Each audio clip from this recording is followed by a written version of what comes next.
Even when I would speak, I would be like, oh, excuse me, let me just finish quickly. Like, no, you don't need to do that. Take your space, take your time, put your words out there. I think it was mostly because I thought what I am right now is not what my potential is. I always have that belief that there's so much more potential which is not getting realized right now, and I had to find a way to do that. Even if you fail, move on. You do not have to stay in that moment and criticize yourself. You can just look at yourself yesterday and see what you did today. So if it is even incrementally better than what you did yesterday, you're on the right path. Welcome to The Art of Speaking Up, a podcast that helps professional women access the limitless potential that lies within them. I'm your host, Jessica Guzik, and my mission is to help you find that spark inside you that has the power to transform your career in ways you may not have thought possible. I'm so excited that you're here. And now, on to the show. Welcome to the podcast. Thank you for tuning in. I am so excited for you to hear this conversation. I just listened back to it and I'm feeling fired up and happy. This conversation is going to be really helpful and I hope inspirational for you, especially if you are working on your confidence and you are working on feeling stronger and feeling bigger internally so that you can bring out more of yourself and more of your thought leadership and more of your voice when you are at work in conversations and really wanting to show people your capability and your ability to contribute. Today, I'm doing another interview. These have been so much fun. Today, I'm interviewing two prior participants of the Art of Speaking Up Academy.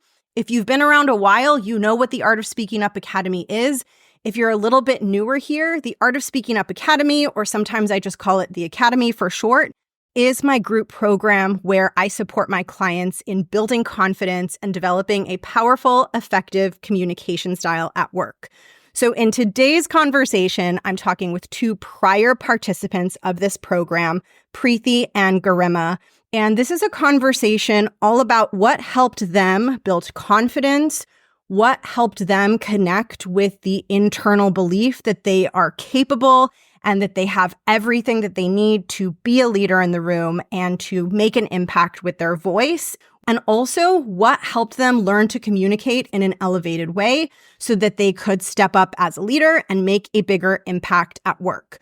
One of the things that I love most about this episode is that we cover lots of tips and advice. They both share really useful insights to help you elevate your own communication skills. But we also talk about the internal journey of building confidence and some of the inner struggles that we often face when we are on our journey to developing a powerful voice in the workplace, because it truly is an inside job, and we really get into that in this conversation. So I'm going to quickly tell you about Preethi and Garima and who they are, and then we're going to go right into the conversation. So Preethi is a sales and strategy specialist with over 12 years of experience in the consumer product goods industry of India. She's based in Mumbai, and she enjoys traveling, swimming, and Jungian psychology. And Garima is a seasoned business professional with 15 years of management experience across retail, consulting, and manufacturing in Asia and America. She enjoys addressing complex and messy business challenges using data, empathy, and cross-team collaboration. I'm so excited for you to hear this conversation because I think it's going to help you feel motivated and help you see that you can achieve the change that you desire. And before I get into it, one quick last time-sensitive note for those of you that are listening to this episode the week that it airs. Enrollment is open this week for the Art of Speaking Up Academy. And if you want to join us in the next cohort, you can learn more and apply by clicking the link in the show notes or going to jessguzikcoaching.com/academy. And with that, let's get into the interview and learn more about Preethi and Garima's journeys. Let's dive in. So the first thing that I wanted us to get into together is just hearing your reflections on how you have grown and evolved, and also what you feel most proud of.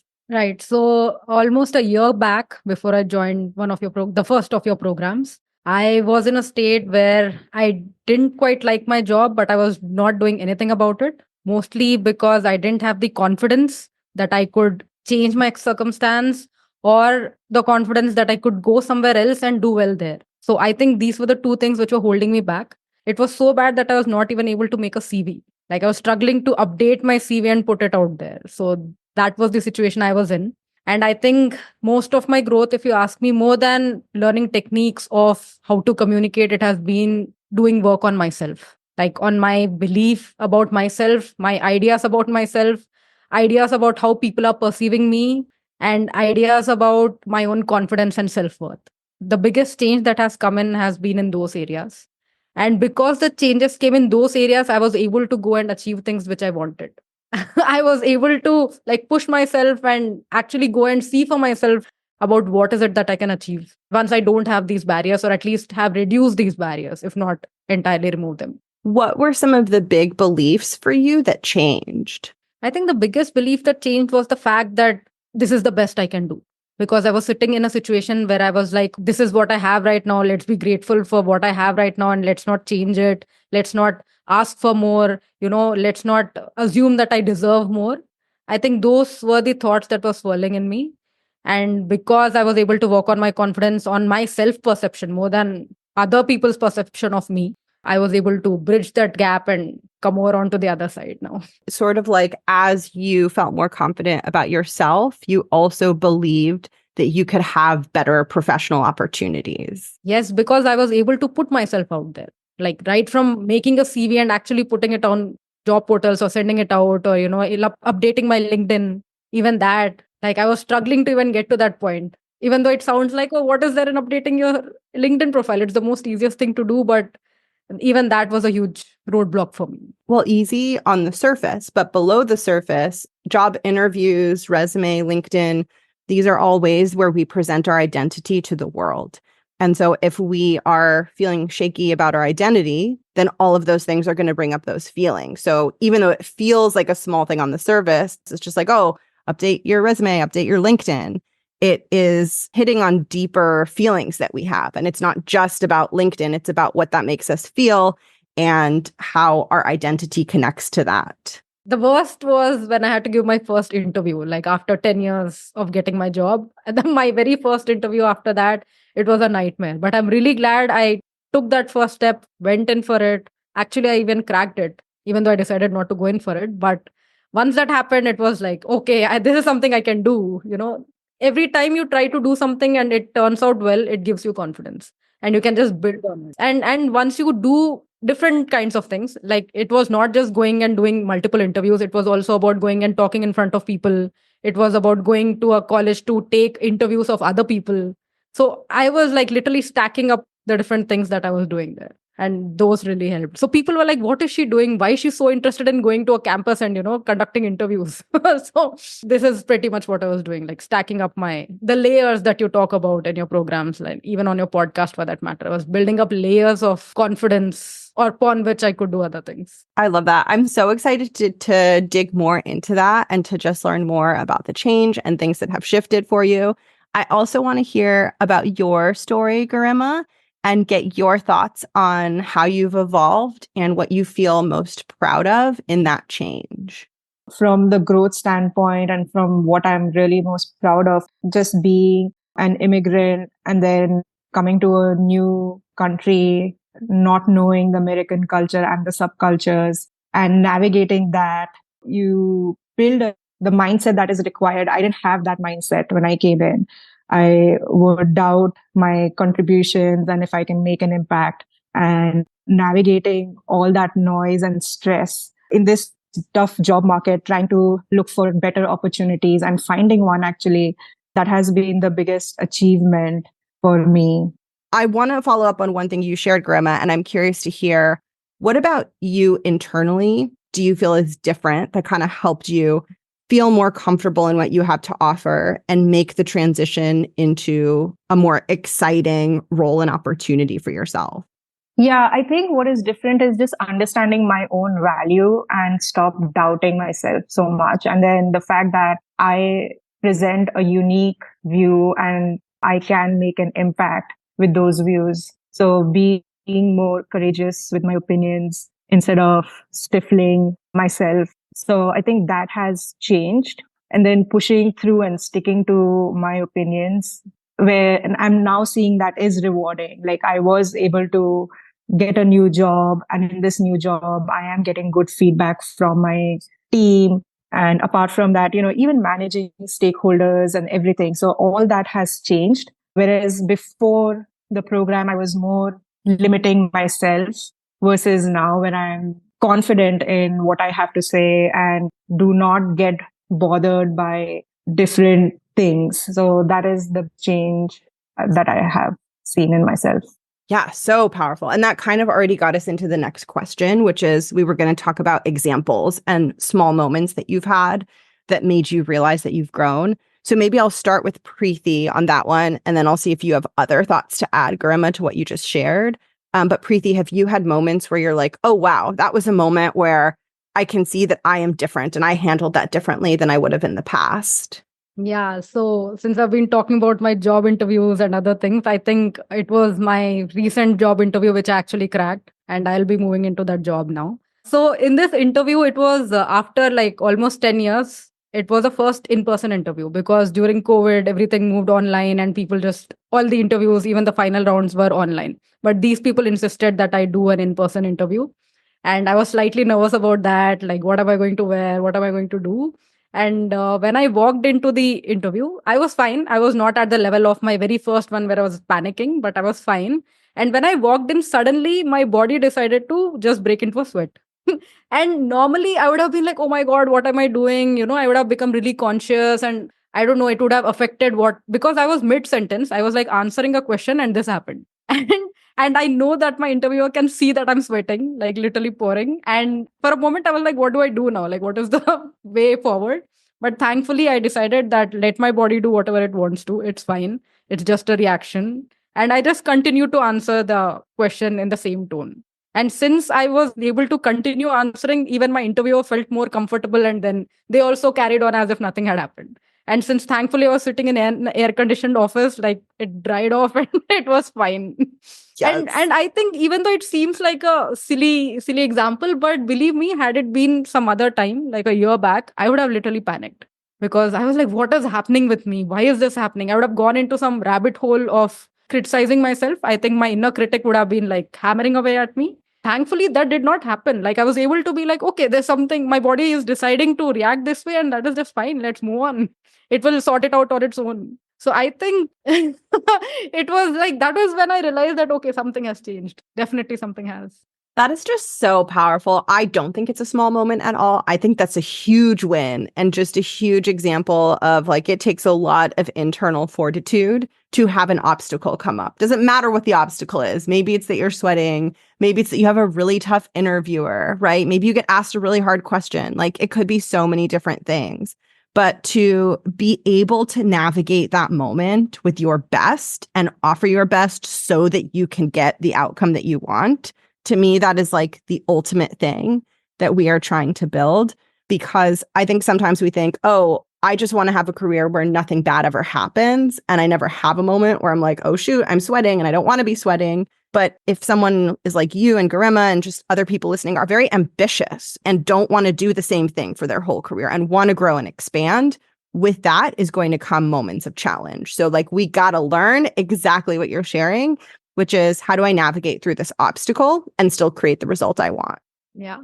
Yeah. So that was a good light bulb moment. I was like, okay, I know this is going to go well now. Oh, so powerful. How about you, Garima? Anything else come up as any examples or stories that you'd want to share?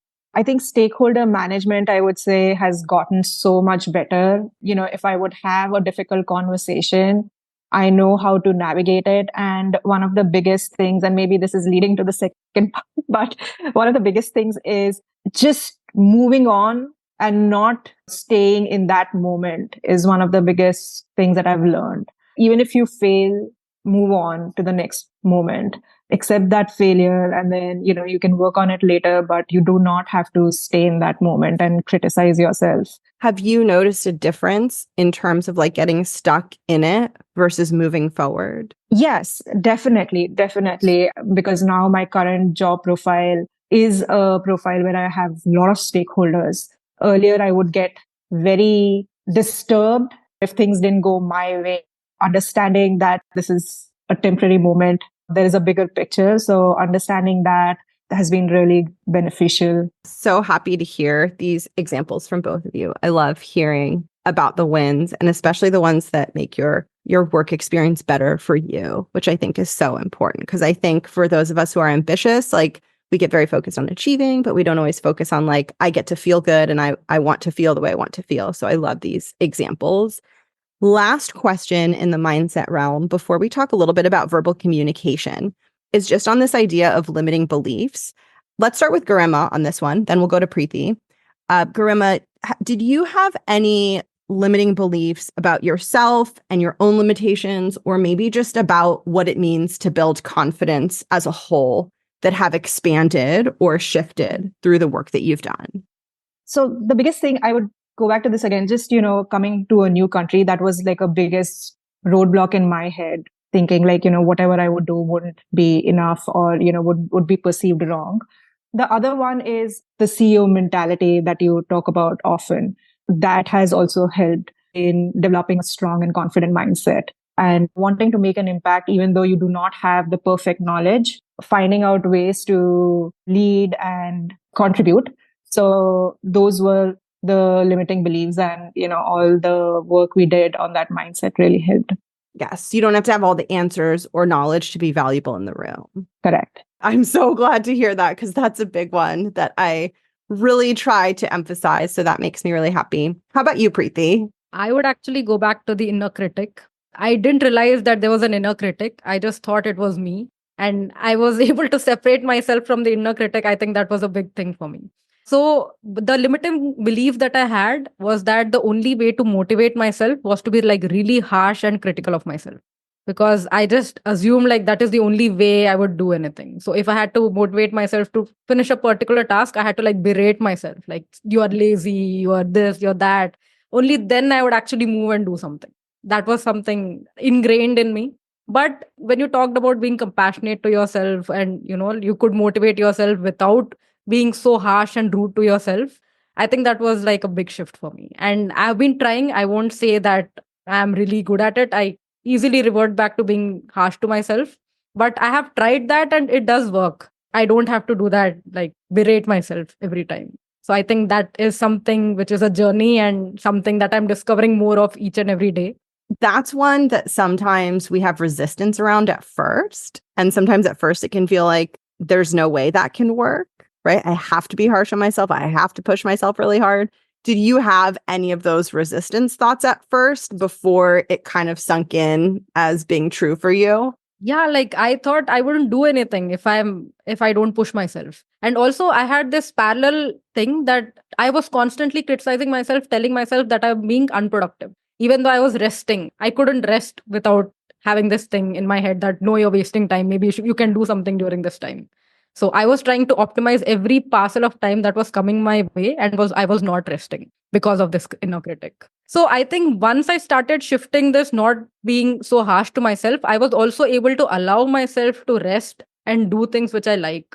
So it flowed from there. It was not something that we did in the class, but if I wanted to just go to the balcony and stare at the view, I was able to do it. Because earlier I used to be like, what are you doing? You're wasting time. Why don't you do this? You have so many things to do. Like, so I think it goes hand in hand, and I'm really working on both, because I think to be at the best of my mental health, I need to have time where I'm doing literally nothing and being unproductive. The theme of using self-criticism to motivate and finding a different way to motivate is such a big one, so important.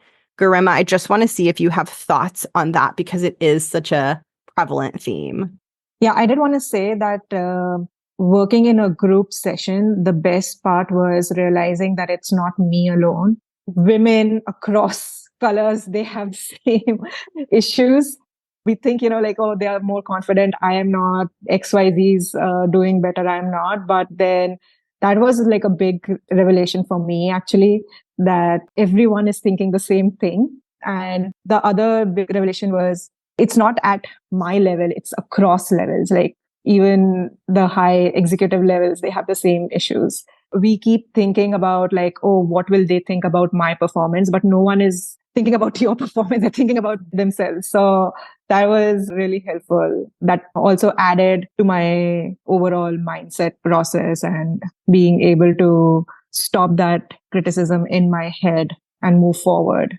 And I think especially in the workplace, people are even more cautious to reveal their struggles, right? So like in our personal lives, we might be more open and vulnerable with our friends about things. Correct. But in the workplace, we are even more likely to withhold that information so it can deepen the feeling of aloneness. And I do think that's why it's so important to have a space where that can be explored. Otherwise, it could just really build within you and start to feel really big and debilitating.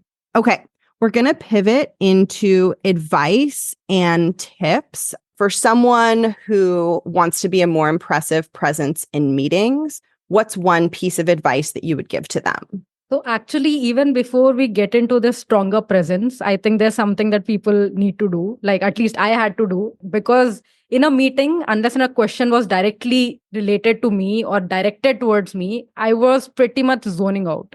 Like I was like, this does not pertain to me. I need not listen to this. I need not pay attention to this. Let me just zone out and not use my mental energy into this. I was in that zone. Now I know, so some people have pointed out that we have seen you zoning out in meetings. I don't know how your, the bosses would have taken it. Like we have literally seen you do that. And I was doing it, and somehow it was like, okay, this is my part. I'm going to put in this much and I'll, come back and I'm done. I realized that the CEO mindset that Garima also spoke about, like a CEO does not behave like that. So I have to behave like a CEO, at least start to behave like a CEO, where I need to be interested in what is happening and how to move it ahead. I think that is the very first step. Like listen and be active and see if you can contribute. Does that relate to the self-confidence piece that you talked about in the beginning? It might actually. It might, because I didn't have the self-confidence that I would actually understand the rest of it or that I would be able to contribute. Yeah. So because I didn't have the confidence that I would be able to contribute, I just told a story to myself that you need not get into all of this. Your part is done. You can now rest. So I think that is the starting point. And when you are actively involved and when people see that you are involved and you are coming up with ideas, then it becomes much more easier to build a stronger presence. What are your thoughts, Garima, on this question? I think I completely agree with Preethi. To have an impressive presence, you want to be involved in what is happening. And instead of just jumping in for your part only, you need to share wherever you can contribute. Working in this program that really helped understand this point and, just the entire CEO mentality, all that was really helpful. What if someone is listening to both of you and they're having the thought, what is my contribution, right? I have my area of expertise. That's what I know. This discussion is happening. It has nothing to do with my area of expertise. Can you all explain to me what my contribution should be? What would you say? I would pretty much say that you can start with a clarifying question. So maybe people are talking about something that maybe a lot of other people are not understanding and they are not asking. You, as somebody who's not an expert in that field, can ask that question and actually help move things along, because it will actually explain a lot of things to a lot of people. Heck, yes. And I have seen that. So even though you are going to stay mum, assuming that people will think that you're stupid, actually, a lot of people don't even have the basic understanding. So I think you can start with that, ask a clarifying question, maybe, and then maybe you will understand and you'll be able to contribute. I think I would start with that. And I have started with that and it has helped me. I don't know what other people thought of it, but I got more clarity and I was able to think more about it and get more involved, if you ask me. Yeah, apart from what Preethi said, even just, applying common sense, just a common sense on how would you move forward. Maybe it is suggesting like, okay, let's set up a next meeting because we think there's more to discuss. I think even contributing from that perspective is good. I love this because you're both talking about the identity shift of how you see yourself in the room. And when you see yourself as a leader, you participate differently. I want to check in with each of you. Maybe Garima, I'll have you answer this question first. Just if you have any other tips for someone listening who wants to be a better communicator, more impressive in their communication, is there any small tip that you can advise them to try out? Yeah, I think what I've learned, which has really been helpful, is before you speak, you can just give a quick summary of, here is what we've learned so far. And I have 2 points or 3 points, and then state them. That way you're being more structured when you're communicating. That has been really helpful for me. One thing that I realized after getting into the program was that I was being very direct with my stakeholders. Like if they ask me a question, I answer it to the point. If they tell me this is how it needs to be done, and if I disagree, I say no, this is not how it is can be done. So it was ending up being a bit transactional. The whole thing, it was people were seeing it as confrontational, transactional. It was not flowing the way it would, which would create a great experience for the other person. So one thing I've realized is that everything, your communication is like a show. I think we have discussed this. So it is like a magic show. If you're just going to come and tell them, okay, this is how this magic trick is performed, nobody is going to enjoy it.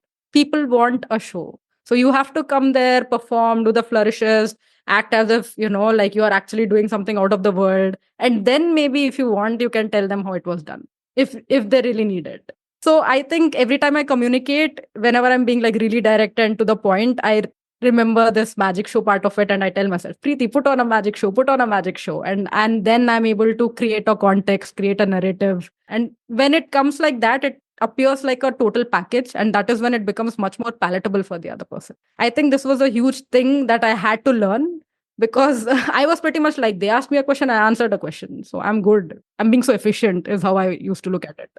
I remember that conversation we had where we were like, imagine if a magician came up and was like, I'm going to make this disappear, but let me show you where it's going to go before I do the trick. And that was such a funny moment. It's such a good way of understanding the difference between being direct versus adding something that makes your communication more effective and less transactional. Is there any tactical piece of like, here's something someone can try to be more like the magician doing the trick properly versus the magician showing everyone the mechanics of the trick as they're doing it?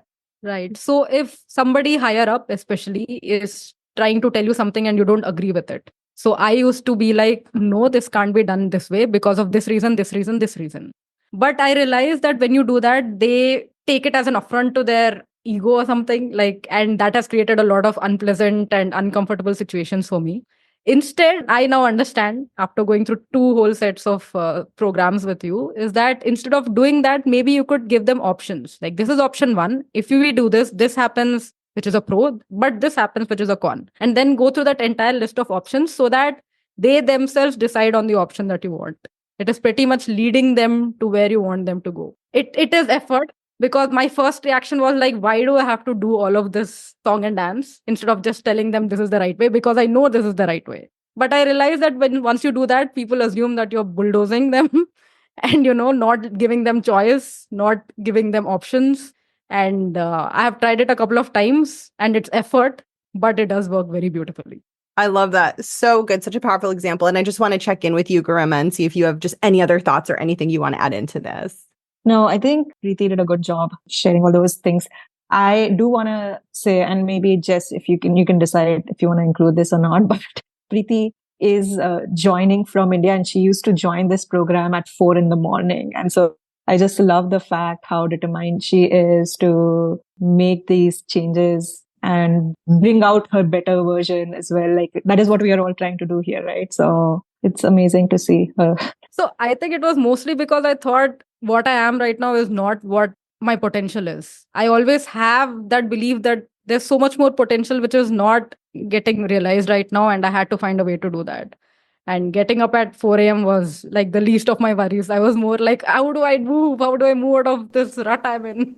When you not only joined, but attended every single week, I mean, that is something to really name. And I'm curious how it felt for you to have Garima name that and bring that up and like shine that beautiful spotlight on you. No. So Garima is also from India, so she knows about the time difference because I'm sure she talks to people back home. But yeah, so I was definitely in a place where I was pretty desperate. If you ask me, like, I was like, what is happening? Like, this is not who I am, and this is not my potential. And why aren't people understanding what I can, bring to them?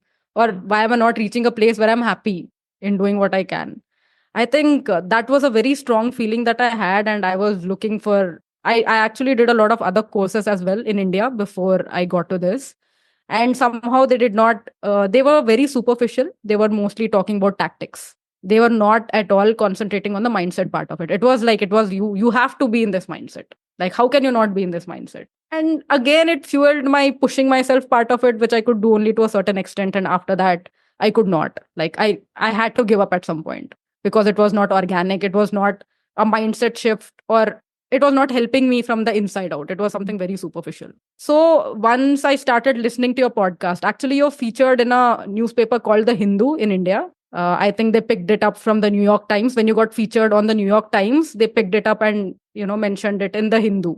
So that is when I started listening to it. And then I was like, oh, this really speaks to me. this person really understands my problems. Oh my God, somebody else feels like this. So I think that was amazing. So I listened to your podcast for almost 3-4 months before I decided to take this decision, because it is sitting in India, it is expensive for me.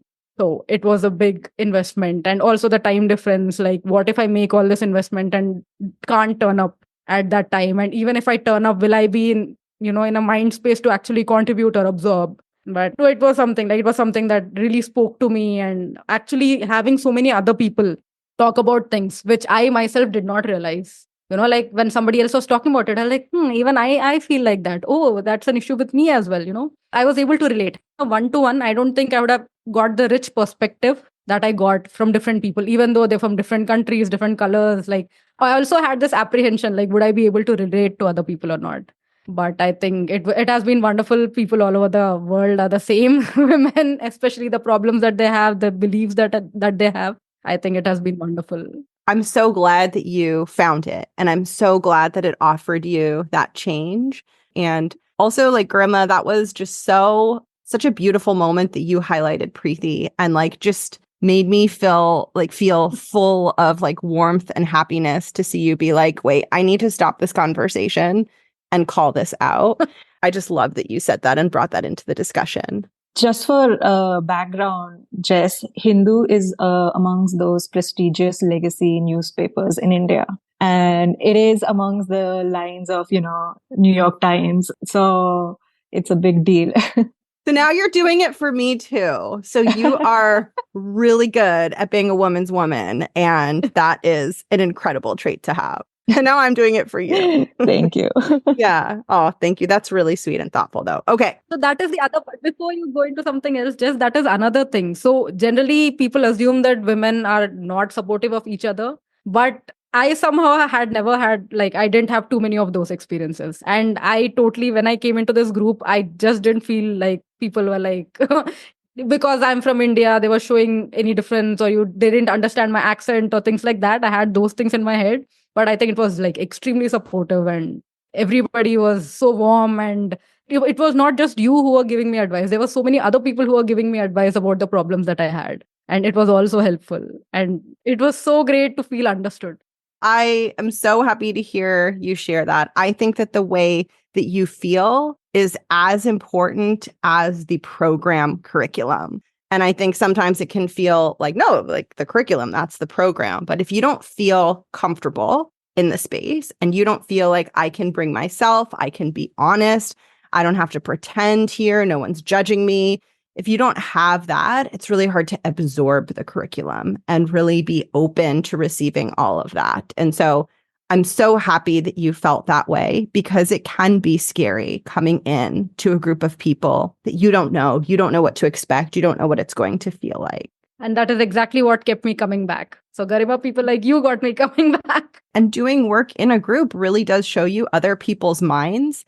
When you are with other people and you see this, you see other people have a similar struggle, it puts your own struggle into a completely different context. That in and of itself very often facilitates a transformation. And that's one of the things I love most about getting to offer that experience to both of you and to everyone in the cohort as well. Yeah. I think, that experience and that the frequency matching is so, so important. There are so many other coaching available. It was the same thing for me, like, the organic experience and the frequency matching and the support in the group that really, really helped.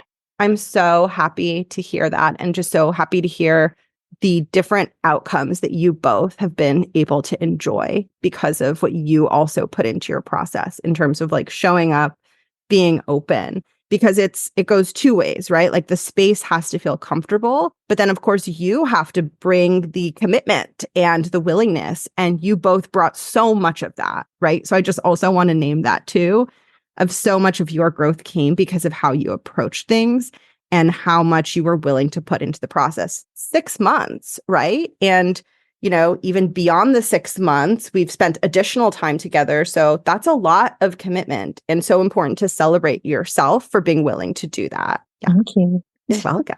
Thank you. Okay. So one more question on tips.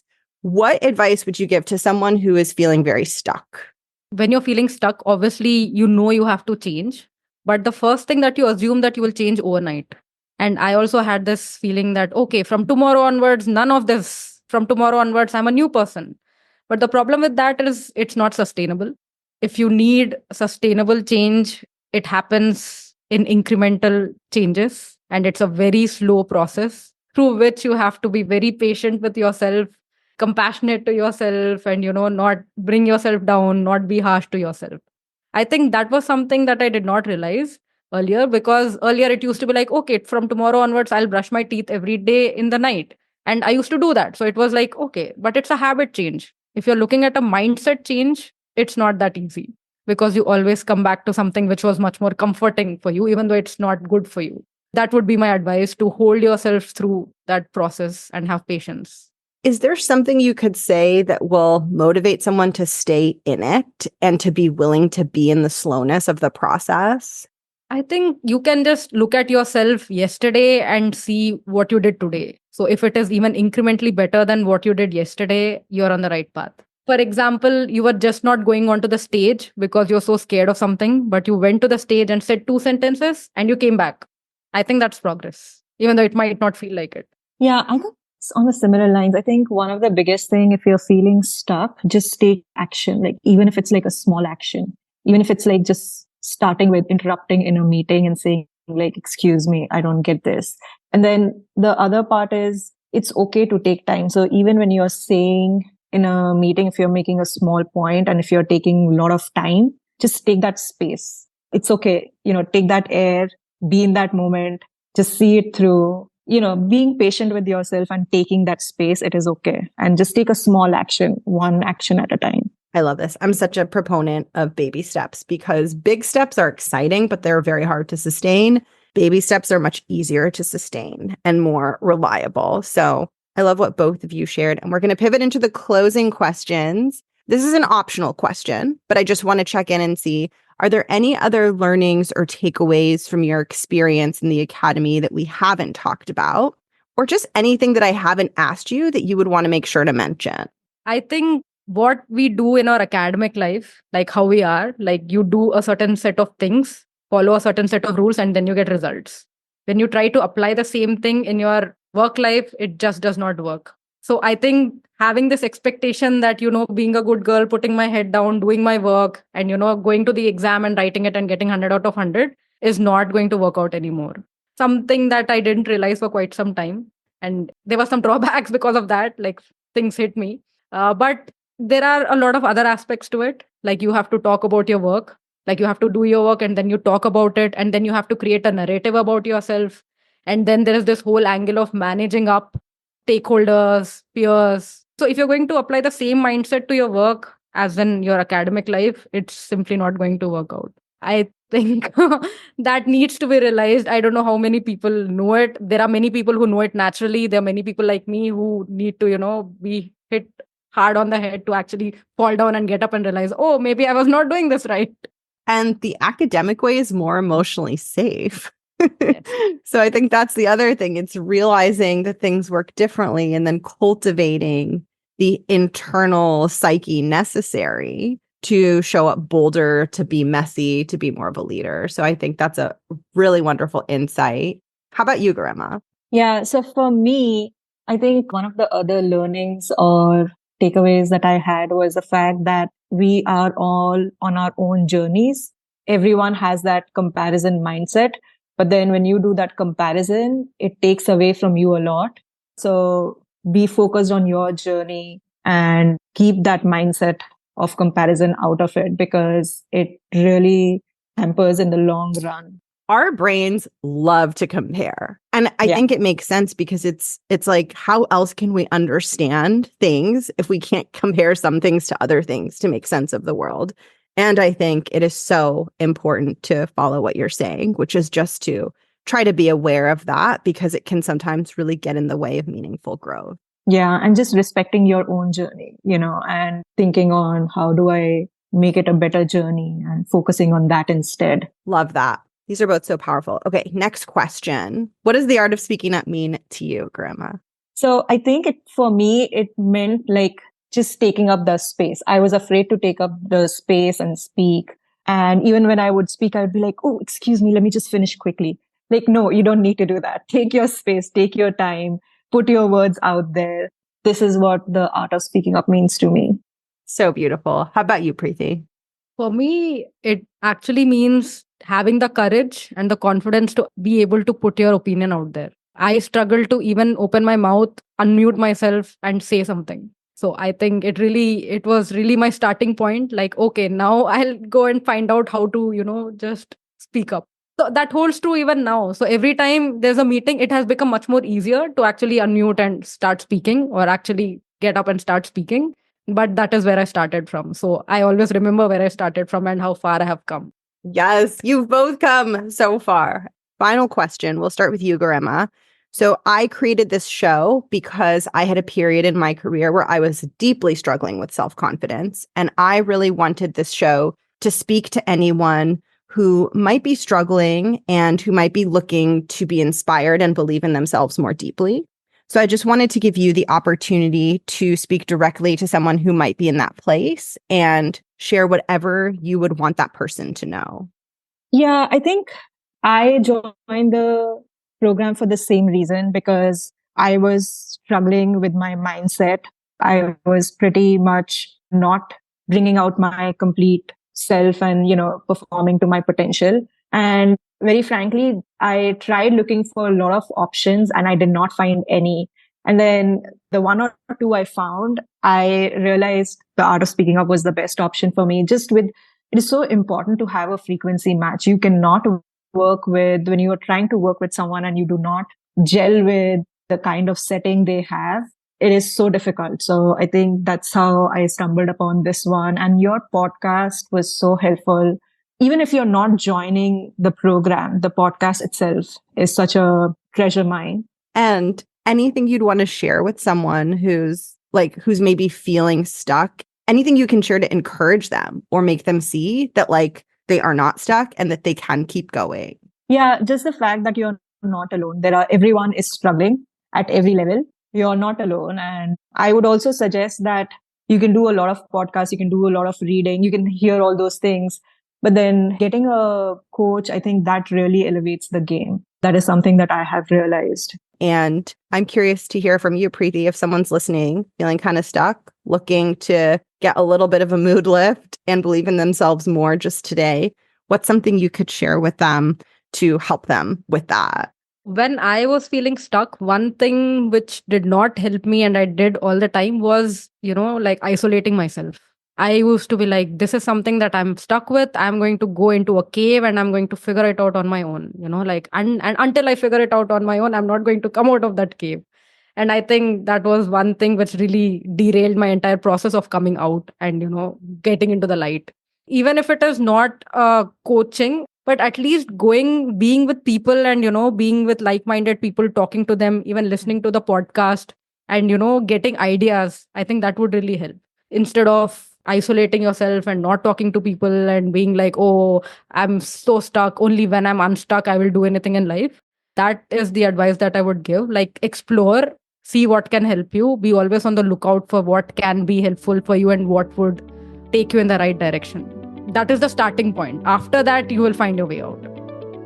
Thank you so much for tuning in. And a big, big thank you to Preethi and Garima for coming on the show, for opening up about your growth process and your experiences, and for sharing all of the goodness and wisdom that you learned with everyone listening.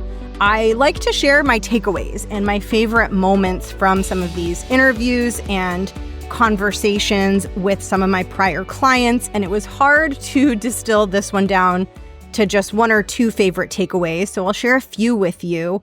Number one, I love how both Preethi and Garima alluded to this idea that it's not always about having the perfect right thing to say, but it's a lot more about having the confidence to see yourself as a leader in the room, and about how that confidence naturally and organically leads you into knowing how you want to show up, what you want to say, how you want to participate.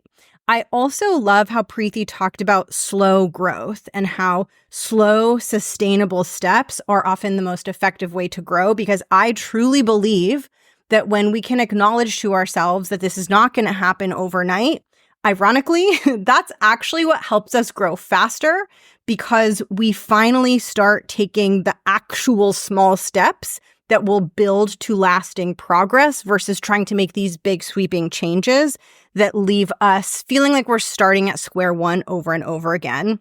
And another piece I loved, which they both talked about in this interview, they didn't say it, I guess, explicitly, but it was a huge theme that came out of it, which was that their growth came from them realizing they already had it in them. It wasn't about them missing something and finding what they were missing. It was about them really realizing the existing potential that was already there. And that makes me so happy, because that is a huge piece of how I believe growth happens. It's not that we are broken or that we're missing something. We already have that talent and capability in us. It's a question of learning how to bring it out. And I found that such an inspirational reminder of that. So a big thank you to Garima and Preethi for coming on the show. And if you found this episode helpful and inspirational, please let me know. I will link my Instagram handle and my email in the show notes. I would love to hear your feedback so that I can pass it on to Preethi and Garima. I know that that would probably mean so much both to me and to each of them. And if you want to join me in the next round of the Art of Speaking Up Academy and go on your own journey of growth and evolution, a reminder that if you're listening to this episode the week it airs, enrollment is open and you can learn more by clicking the link in the show notes or going to jessguzikcoaching.com/academy. Thank you so much for tuning in, and I will catch you in next week's episode. Bye!